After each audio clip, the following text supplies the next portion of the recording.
Welcome and Happy New Year. We're so glad you're tuning in with us. We're excited for you to learn a little bit more about your online relevancy and how to be visible, or in some of your cases, more visible online, and ultimately how your visibility affects your shop's revenue. Based on the number of you who have registered and joined us today, it's obviously a topic of much interest. The goal of this webinar is to provide you with deeper insights into common online mistakes repair shops make, of course, how to fix them, how to best measure your digital visibility and online relevance, and what tracking tools to implement to measure your ROI. Our guest speaker today with us, Todd Richardson, has prepared super valuable information. I'm super excited, but there is a decent amount of it. So with that, at the bottom of your screen, you'll see a chat function or a submit questions. Please feel free at any point of the webinar to go ahead and submit those questions. I will do my best to weave them throughout the presentation. If we do not get to them during the presentation, of course, we'll follow up after, or after the webinar, follow up with you personally.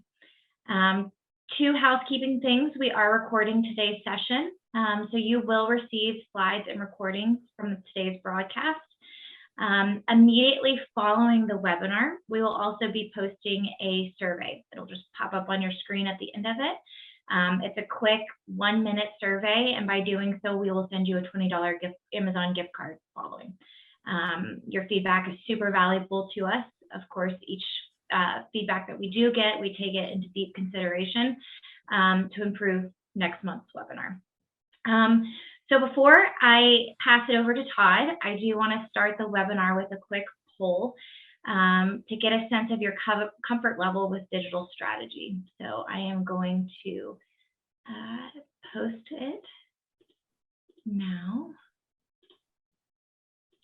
And let's see if everybody can see it. So if you guys can put that in, start sending your answers, and I will share those responses afterwards. How we're getting some good stuff. There's a few of them that say they're basically a pro, so we'll see about. That's really good. All right, I'm going to end that and share results. So more than half of you are at the fairly comfortable, and majority I'm okay with it. I think that's kind of normal. So with those results, this is why we've brought Todd Richardson, CEO of InMotion Brands, on today to share some tips and nuggets so that you can walk away with some great insights. So without any more talking from myself, Todd, I'll pass it over to you. Thank you, Amber. Excited to be here, and obviously we're fans, as you know, of what you guys are doing at AutoLeap. So thank you. And for those who have tuned in, I think the best use of your time is for me just to jump in and start talking about you and your business as opposed to the introduction to me. So please excuse me for skipping the introduction, but we'll dive right in. Whenever we're speaking to large groups of business owners in our space, it is a challenge because we got a lot of geography and markets are very different, as you know, and so are business models. You could be tires only, you could be tire, wheel, and accessory focused, you could be mechanically focused with different varying degrees of tire mixes or very specialized. But no matter where you are or what you do, there is opportunity here big time that we see for independent businesses to position themselves better in front of their core customer, as you well know.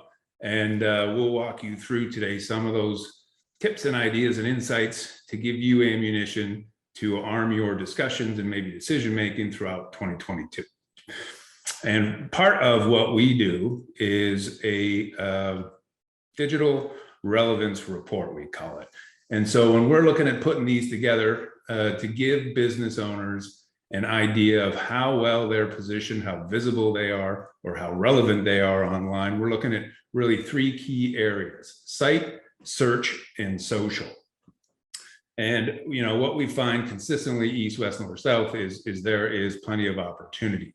And so I'm going to walk you through some of the things that we do to prepare for this report, and then I'll show you what we do to drive success, and you can take those away. But the first thing we'll do, probably based on the survey we saw, most of you are going to be aware of this, but speed is critical for search engines. And so it should be critical for you. And Google will tell you you know, a 049 if we got to get the car off the track and overhaul it, or if it's 50 to 89, we just got to do a quick pit stop or green, we keep going. And the faster we're going, the more rewarded you are. When we run these reports, again, across both Canada and the US, we see a lot of red, a lot of overhauls required, some pit stops, some rock stars. Now, I made some of these boxes bigger than others because I wanted to point out to you that the opportunities we see, the challenges that businesses face with digital strategy aren't just related to single location, but large enterprise clients too. This is a location that has, I think, 26 locations. This one's 13. This one's over 100. And as we go through the rest of what we look for, we see a lot of opportunities with the big guys you're trying to compete with at the same time. So, I mean, what I'm showing you here really is irrelevant because what matters most is what's happening with your business. And if you want, you can go to developersgoogle.com/speed, run insights on your own business, and Google will tell you where you're at. If you're at the overhaul stage, the pit stop, or just keep going. They'll even tell you if you're challenged, what those opportunities are to improve speed. And I would bet you're probably going to see two things there if you have issues. One, somebody's dumped some files on your site that weren't optimized, or two, a lot of plugins that are bogging it down, which is a trade-off. But that's the first thing we look for. Next, of course, I'm sure we've all heard content is king. I don't know if it's king or queen, but it certainly probably is about 50% of your battle. We'll look at what we see on sites here in a second, but it's not just site, it's business listings, it's social media, it's content that we need to get better at as an industry because we're leaving the doors open for too many. And here's one example of what we see. Now, this is an expansive list of services, but when we're just putting words like this to describe the services, or keywords as I call them, on a page, there's a good chance that unless we're the only game in town, we're not being found for these by any customers that don't know our business. We need to build out content around each of these services if they're important to our business. And here's an example of where we've done that. So on this page, we're gearing towards brake repair. This is the audience we want to attract here. And you can see we've got a description here. Now, this again is taken off a site with a company that has 17 locations. And this is better than what we just saw, but not much. This would be referred to as thin content. It's not going to make you an authority in the space. And so when you look at brake repair in the cities that this organization operates in, they're not anywhere to be found on page 1, 2, I think they were pushing 3. So better than what we first saw, but really not that much better. I found this one in Texas. This is a site, you know, we can see the company, we can see the services, highlight over services, and we get a good list of what these folks are doing. And then I click on auto repair and I see this. Now you can't read this, don't try to. What I wanted to show you here is the slide bar. We can scroll down and this content is deep. And I saw this the first time and I was like, okay, great. Somebody did their research, put together a good content strategy. But folks, there's software out there that can help you pick your stock investments. There's software out there that can help you read diagnostic codes and do repairs. And there's software that you can scrape the internet for content. And when you put this through one of those, here's what we see. We can make it easier to read. The SEO is pretty good, but there's opportunity, but the content's duplicate. It's not original. In fact, here's a list of some of the other sites where they're sharing the content strategy. We think back to school and copying work from somebody else. It's not good. It's not received well, nor is it online. And the professor in this case, Google, can catch you if we can. But you can read about duplicate content here on Google's SEO advanced guidelines, should you choose, if that's the boat you're in today. Now, what's ideal? Ideal would be looking at a market. We're building out a site for a client right now in Sumner, so I use this. But identifying the areas of the business that are important, let's use air conditioning in this example, and we can see here when we do the research that this keyword is searched 50 times per month on average in their market. And there's a whole lot of other air conditioning search going on. And there's no business name mentioned here. These are clients to me that look to appear open just for somebody to find and do whatever it is they're looking for. So, you know, we look at this and then we put it through a software, and we determine that in order to rank well amongst the top ranking pages for air conditioning in Sumner, Washington, we got to write about 650 words. We got to include in the content or the body of this content other semantically or other related keywords structure the page to signal to the search engines who we want to land here, and then add internal links and images to build the credibility a little further. And for an internal link, if I was writing this and I mentioned maintenance services, or schedules, I may link that to the preventative maintenance page, making it easier to navigate. And that really is a solid content strategy. Is it bulletproof? Now, as I said, content's 50% of the battle, but this is what we see or recommend for you, working for you. Tire content, we see a lot of this where we just put logos or we just put images, and it's pretty and it loads fast, and you click here and nothing happens. Sometimes what we see is you click here and you go to Michelin, they send you the Michelin site, and we don't like that idea because Michelin's got a dealer locator on their site, as does everybody else, so you can lose them once they're in the mousetrap. We like to keep them here. But this, again, is similar to just listing keywords or services. It's not going to make you very relevant outside of your business name. You see a lot of this. This is Denver, Colorado.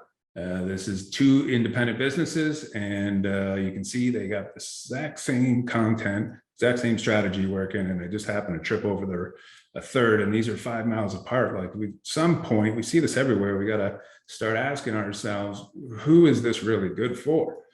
And you can search up Cooper Tires in Denver to find the answer to that.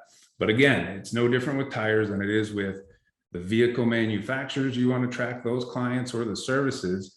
And so I'll give you another example here because it points out another good point, but I'm looking for winter tires in Boston, research in that market. And I find, in fact, that the consumers in Boston will use snow tires 10 times more frequently than winter tires. So if I'm only building one page in this instance, I want to go after the snow folks, more volume. And to do that, we got to write 1,000 words, again, layer in other semantic keywords, structure it accordingly.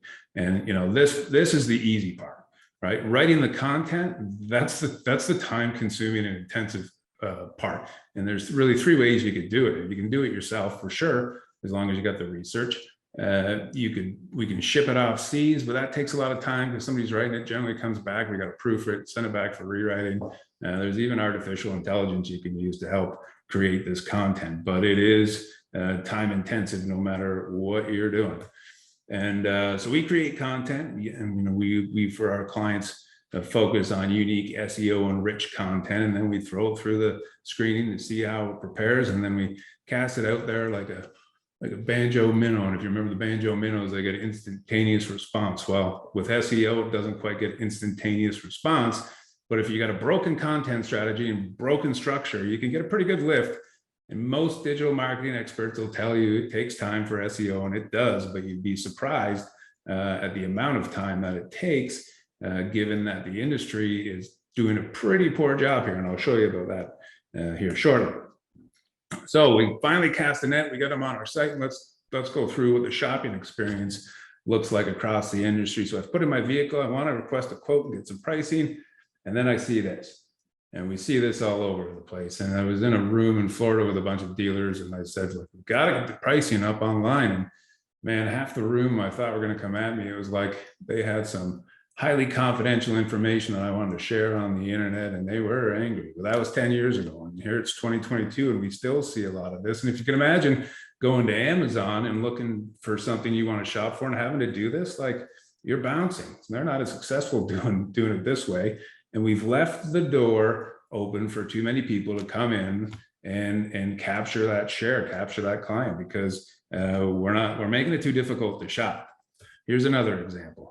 We've got the tire price. It's great. Now look at the images. It's not the best, I don't think, in terms of other industries and how they present products, but this is our industry, and this is a better job. I get the price. I can see here what the labor is, what the inclusions are, other add-ons. Like, this is good. There's also triggers for me to print, email, or schedule an installation. Maybe a click to call, maybe a buy now button. We can talk about analytics that we see there and conversions, but this for the industry is where the bar's set, just about. So pretty good. Wheel, same thing.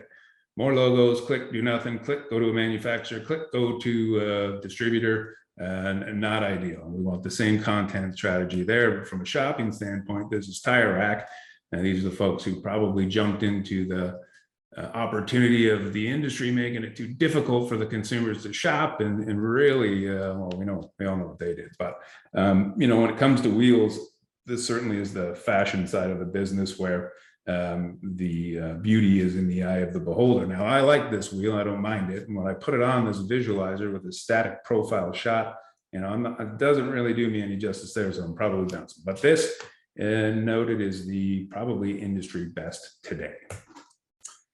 Let's talk about trust. And trust, we're going to say, is relative to domain authority.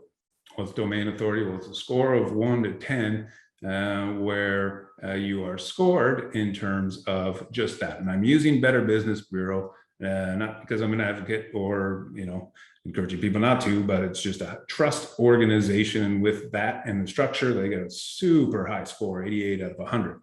When I dig into auto repair, Pittsburgh, Pennsylvania, I can find MJ Automotive Service Center. And now as bot spiders, algorithms are crawling the internet and they say, hey, the Better Business Bureau, which is a high trust entity, has enough trust to put a link that takes me back to MJ's site, or a backlink. That means they must be pretty trustworthy too. And that's part of what raises your domain authority online. What we see happening across single location businesses in the US and Canada is generally 45% of the scores we see are less than 10 out of 100, and 50% are 11 to 19, and small percentage are greater than 20. Now, full transparency, I don't prepare every one of these reports. I do review most of them. I did not go back through and add them all up and come to an average. But again, it doesn't matter, just like the speed what I'm showing you here. What matters is what's happening with your business. So if you want to do a free Google free domain authority test, or take this link, plug in your site, and see how you're doing. Google My Business. This is huge for everybody, as most know, and I love the service advisor here. But Eddie's Auto in San Bernardino is crushing the reviews, as are a lot of people. We know we got to get these. It's digital gold. I think we need to be a little bit more intentional about what we're doing there.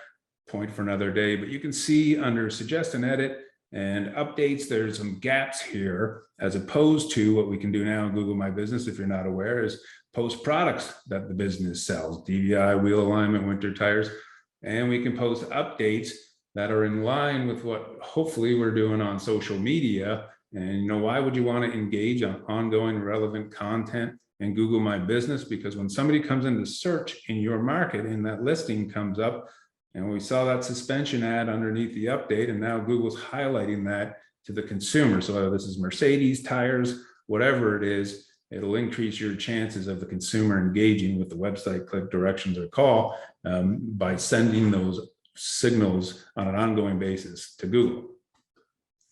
Social media, I'm showing you here what we think is the best strategy for social media. And you can see here an anniversary, new hire, Movember update, truck we've accessorized in the bay, and team shot at Christmas, which I love. And you can see the likes, the shares, the comments is pretty higher than average. And then you can see here, what you would get from folks like us or third parties in that generic type posting and little engagement.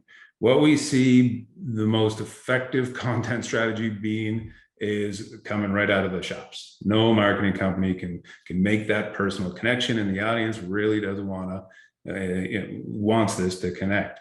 And so, can people like us augment what you're doing? Sure, to brand awareness or save you time because maybe you're not comfortable doing the post. But the content, folks, needs to come from you or somebody in the business, as far as we're concerned. Listing management, try this if you haven't. Take your business name as you have listed it in Google My Business, copy it and paste it into a Google search. It's important that your name, address, and phone number are consistent. Now that sounds pretty simple, but you can see here David Toll's Auto Pro as written in Google My Business. Boom, we're good there. David Toll's, we've shortened it there. David Toll's Auto Pro. These are inconsistencies that create confusion with algorithms. They don't like it. Consumers don't like it. It needs to be cleaned up. Here you can see the address, Duncan Road, now River Sales. So I don't know if they've moved. This seems so simple, but we struggle, and it's a good opportunity for most to clean up. There's reports that can be ran for you that show you, hey, we're consistent here. We got the same name, same address, same phone number, but we've got issues on this one, let's say with the address, or we've got other business listings where we're not. And as it says here, you go to the Chamber of Commerce, that should be a pretty easy position to list your business, and it's a source of other potential eyeballs, clicks, and conversions. Cleaning up listing management. Now this, again, this is 3 random franchisees in one of the largest US chains in US, and you can see here, I mean, there's issues. I'm sure their head office has their Google My Business consistent, but outside of that, in other listings, we see, this is an opportunity for most. And then there's a technical side. So this is tough to do on your own, but from the outside looking in, we can dig into technical issues that exist on a site. And this was a potential client of ours in April. I think we launched the site in September, and this was Tuesday AM. We've only got one issue, and it's one page has slow load speed. So hopefully developers get that cleaned up. But this is the holy grail here. And we see a lot of this, unfortunately, but here's Mikey's Auto Shop. When somebody puts Mikey's Auto Shop into Google, they come up number 1. Auto repair, number 1. You can see here, it's a short list, and it's primarily just his business name. With a weak digital strategy, this is unfortunately what you get, where you're only relevant for your business name. Now you compare that to this location, not a client of ours, but just an example of better, right? We've got the name, we've got independent Volkswagen near me, Lexus, VW, Jeep. Like if you're a tire person, Michelin, Bridgestone, Goodyear, like this is where we want to be. If you were to say these businesses are the same size, same techs, same city, you know which one's doing more volume. And so you need to ask yourself, what does this look like for you if you don't know? And, if you don't know, there's about 100 keywords on this report that they're relevant for on Google, most of them outside of their business name. Is that something you think would be average, good, or below average? Would this be good for your shop? Number 1, find out. Number 2, let's remember we're at 100 here, because I think this may be impressive for some folks. But from the outside looking in, when we do these reports for folks, it's not really the tip of the iceberg metaphor. We can get down about 60-66% of understanding what's happening with you digitally. And then for the other, to verify what we're saying or to get the rest of the insights, we turn to Google Analytics or Google Search Console. Both should be great assets of your business. And I was shocked at how many businesses, when we ask, what about analytics? Not sure. I think so. No. If you don't have that set up today, is one of the takeaways, probably the highest on the list. I would get that set up, because it's without it, like running a shop without a high performing operating system. But yeah, so this is Can you hear me? On that Google Analytics part, right? Let's just say they've never used it before, right? We had a bunch of people in that I'm okay with it. I guess online, you could take online courses or look at it, how to use it. I mean, is it pretty user friendly? What would you suggest there, if that's something that they take away from today? So from what we see, there's usually 3 options for sites. Either somebody in the shop's got the capacity and the time that they're doing their own site, in which case I would assume they're good. If then there's we've got this automotive vendor marketing vendor that's either from the industry or outside the industry. They should know too. Like they should absolutely have this set up. So, the third thing is, it was done so long ago, we don't know, we don't remember. So, I mean, the first thing I would do is talk to the person that's handling this for you and say, like, well, where's the access to Google My Analytics? If you're starting from scratch and you need help, reach out.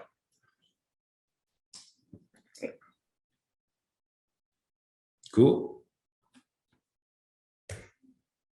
So this is us, and this is what keeps my wife from continually saying, you don't have to work 7 days a week. But when we're unlocking value for folks like we have been, like we are, it's super fun.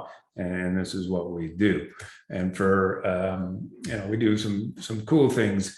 But as it relates to today, we're talking about the gaps we see in site search and social, leveraging data in that strategy. And then we have 4 strategic partnerships we've formed that have technology to close gaps that exist in the market today, or will create gaps for our clients moving forward. And for today, we're going to show you one of those. But we do sites. I mean, we do sites for single locations. We do sites for people that have hundreds of locations. And the strategy is the same. The difference in a single location versus an enterprise level client is the structure in which we build the sites. But this is what we do. The strategy is the same. Take a picture of this. You show it to whoever's in your shop doing this or your vendor and say, this is what we want to do, and try it out because it works. But obviously basic builds, we do these, we don't do too many. Most of our core clients are in the full SEO. So I'm going to jump right over to that. But, responsive websites, Google Analytics set up properly, but the standard stuff. Beyond that, what we do for our full SEO clients is we clean up the listing management, the name, address, and phone number. We optimize Google My Business, as I showed you. We give you reports so that you know how you're performing today, next month, the month following, in terms of the keywords you want to rank for. Location serve strategy, that's building dynamic content around the other communities or cities or of where you operate today. And I'll give you an example of that. SEO audits we conduct monthly, where we're fixing the technical issues that come up, optimizing for speed, of course, any image or content updates you want. And we're building 2 pages per month for unique SEO enriched content. Now, few of our clients, quite a few, come on to us with the content they don't own, unfortunately, or duplicate content. So we'll do a little bit more than that at first to ratchet up their relevance rather than waiting 12 months to get pages done. But that's the recipe, folks, and hopefully get a screenshot of that. And so from a location serve strategy, this is a site that went live the end of March, at the end of last year, and they are located here, which is a suburb of 2 major cities. And we, of course, want to rank well here, and that's what we focus on for the client. But 5 miles this way, there's the start of 800,000 people, and 8 miles that way, there's 200,000 people. So, we try and pull levers to outrank the competitors in these markets and get more fish in the net. And now I'll show you what the results look like for that for one client. But these are landing pages, and landing pages are important to understand in your analytics if you're not right now. But from the end of March to the end of last year, there was 12,000 people on the site. Now there was 9,000, I think, unique people, if I remember right, and then some came back more than once. But they're coming here, seeing 2 pages on average, spending 2 minutes, and converting almost 1,000 times. And so when we drill down into where are they entering the site, now this is the home page. And most of your traffic's always going to be on the homepage. For this specific location, it's 35%. You should understand what yours is, because we see 70, 80, 90%. Remember Mikey, Mikey's probably 80, 90% because he's only relevant for his name. So people are in it. So find out that for you. But then we look where else they're entering the page. Warning lights, brakes, booking appointments, wheel alignment, Hamilton, 104 people, and they converted 8 times. That's this market over here that we're now, that shouldn't happen, because Google likes proximity. They want to serve the best experience. They want to serve the business closest to whatever it is you're looking for. Yet somehow we we got 8 conversions out of that market. Not a big number, but it just demonstrates the point, hopefully, that the opportunity in this industry is huge, because we've done a poor job here. And then we go down the list, there's air conditioning Hamilton, there's air conditioning Burlington, there's Tesla Hamilton, and conversions along with there. So I know it's probably going to put into the chat, but what's the conversions? Conversions for us are, high quality connections between taking somebody from search and connecting them to your shop, whether it's booking an appointment, buying tires, request for quotes with pricing, all those types of what we call conversions. We don't assign values to them. We know the industry stats. We know at what rate these triggers close based on the data that we scraped from our clients, but we're optimistic we'll be able to get an integration here so that we're feeding real numbers instead of industry averages.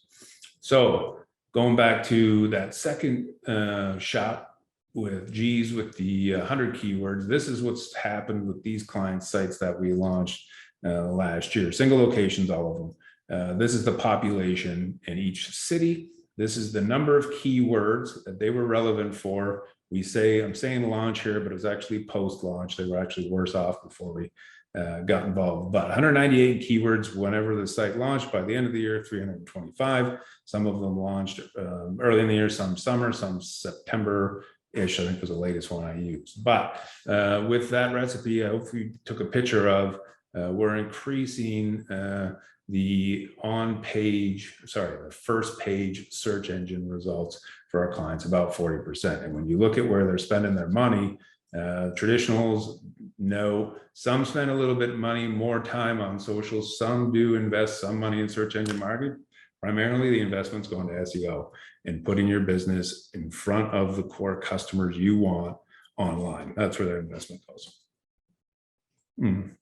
Excuse me, we're talking about trust or domain authority. You know, these are in line with what we showed you we find with single locations.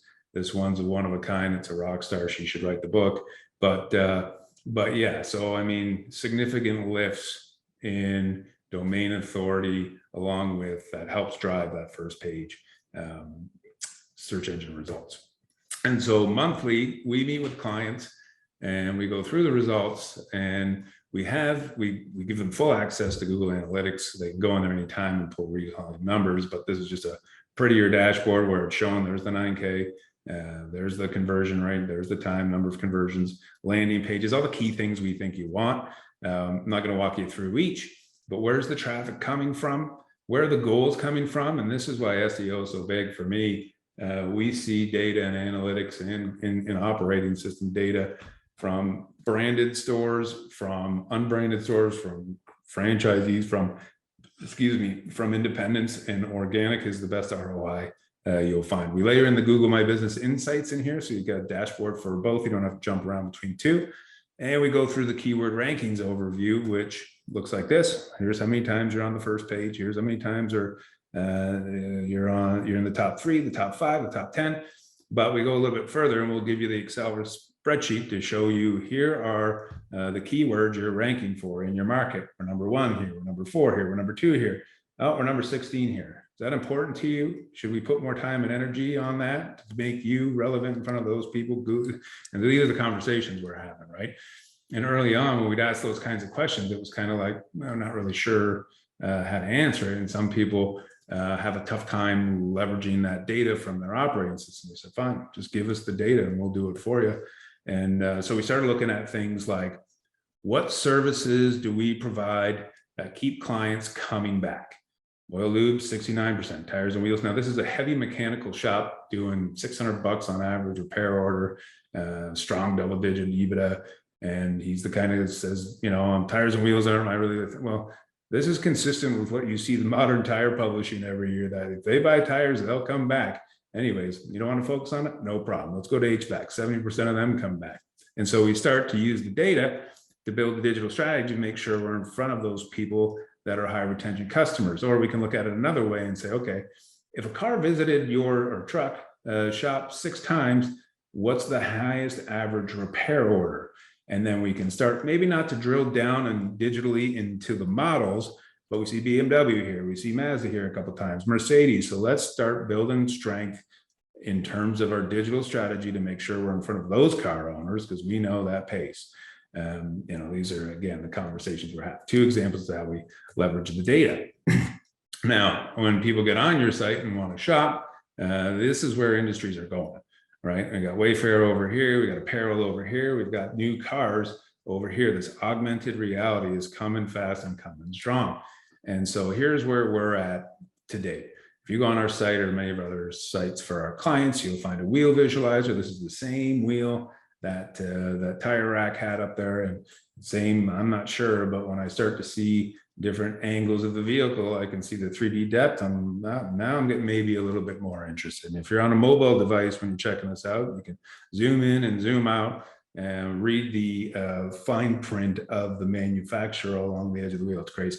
But yeah, multiple angle views. You can put shops or cars in the garage. We are currently at 44,000 vehicles, 136,000 wheels. So a good chance of, if you are in the wheel business and selling, we got it available in a presentation that gives an experience far beyond where the industry is today. But here's the exciting part. Remember those tires maybe see on your site, or I showed you on that one with the pricing or not pricing, the thumbnails dark, one's light. Like the imagery around these tires is going to be remarkable because it's built by augmented reality. And again, you can zoom in, zoom out, read the sidewall.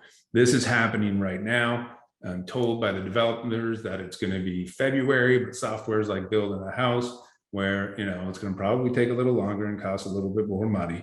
But even if it gets done this year, it's a huge game changer, because having tire and wheel data integrated in a shopping platform like this is incredible. If you think of the major franchises you compete against in your market, think of the biggest one in the States. They've seen this platform that I'm showing you and they want it. People will be shopping like this in your community. It's just a matter of whose website they're going to find. But here you can see we're at 13,500 part numbers. The other opportunity is to have an API integrated where now on sites we're pushing out all this content in terms of specs, which Google does not consider duplicate content across our site. So we're just jazzed about this, but it's not going to stop there. Coming after this is suspension visualizer, the lifting and lowering trucks, 2-inch, 4-inch. We got pricing. We will probably get to an intuitive spot where if you're going 6-inch, here's a recommended 35, here's a recommended tire wheel.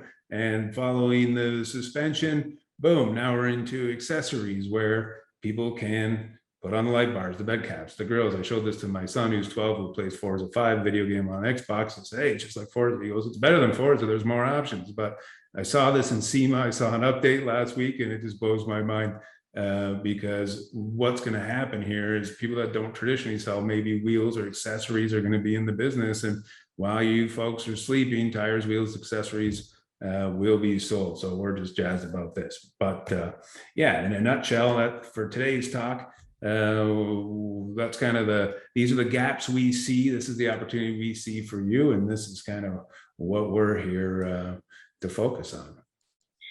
That's awesome, Todd. Really appreciate it. We did have some questions that came through, and so I want to get those out to you. Now so one from Quentin: how much do bounce rates and average time on a site concern you?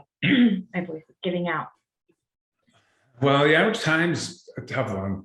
You get this big company invested in social media and big time. And I said, okay, let's look at your analytics. And so we look at the analytics of the social traffic coming onto their site, and they were there for less than 30 seconds. Like that to me has no value. Quit investing over there. Let's find something else. But there's the argument that they're coming there, they're finding exactly what they need, and they're out. So, we see, generally, I find for our businesses, the research usually is conducted somewhere else, on Michelin, on a blog, on Tire Rack. Then when they're in market to buy, they're looking for us, the installers, the repair, whatever. And so I'm not so hung up on somebody needs to be on there for 10 minutes. We need to get them there. We need to make it easy for them to find what it is there and make that connection with the shop quickly.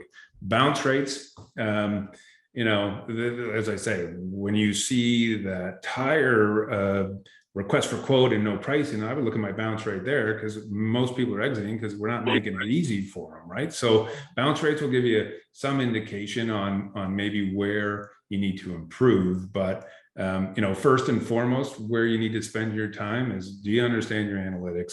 Do you have keyword ranking reporting to even understand where you are? Let's start there. Yeah, that's great. Another one from Mike. What is your opinion? And James answered, but I want everyone else to see the response as well. What is your opinion on PPC versus AdWords campaign? Well, here's where I'm spending my money. If I got $5 to spend, what did James say? I shouldn't answer this. Yeah, perfect. So the response was, and of course, James, who I'm speaking of, James, if you want to come on camera, please feel free. Is Todd's business partner and COO of InMotion Brands. I'll let you answer it. I won't take your words out of your mouth. If you want me to. Yeah, no, it's no, it was a great question, Mike, and yeah, I didn't take Todd's approach, but we still are ending up at the same place in terms of, you know, the three fundamentals of site, search, and social. We would need to look at that and do a full relevance report. But what Todd was going to say is, if he's got $5, we want to make sure that the image of the building. Here's what I would say. Exactly. If you're spending money digitally, if that's something you want to do, that's great. What's the return on the investment? And we met with this equity group. They bought a group of companies, and then they came back the second time, and okay, we're spending all this money on advertising, and we feel like we're spending way too much. It's driving us crazy. So the problem is, you don't know if you should be spending 500,000 or $1 million or zero. If you're spending money online, you should have a very clear understanding of what the return on that investment is. You shouldn't even have to ask. So you got to go back to how your site's set up, what the intention is to convert the customers. And if somebody's clicking on a paid campaign, are they buying tires? Are they booking an appointment? What is it you want them to do? And how often does that happen versus the spend? Yeah. Hopefully we answered that well, Mike, for you. Well done. Yeah. If there's any other questions too, keep them coming. But you also have, we'll give you James and Todd's email so that you guys can reach out with any of these questions. Yeah, so I don't think there's any more coming in. Do you guys want to close with anything? I want to just say thank you for your time. It was super valuable. And I'll let you guys have the last word. Yeah, no, I think I've probably said too much by this point, but certainly we are appreciative of the time and happy to take conversations offline if there's some way you think we can help. Yeah, Mike response was that, thank you for that answer. Sometimes his customers only know that tires are round. Amber, are we going to offer those that have invested the time a special offer on behalf of InMotion Brands? Yeah, go ahead. I was going to let you want to.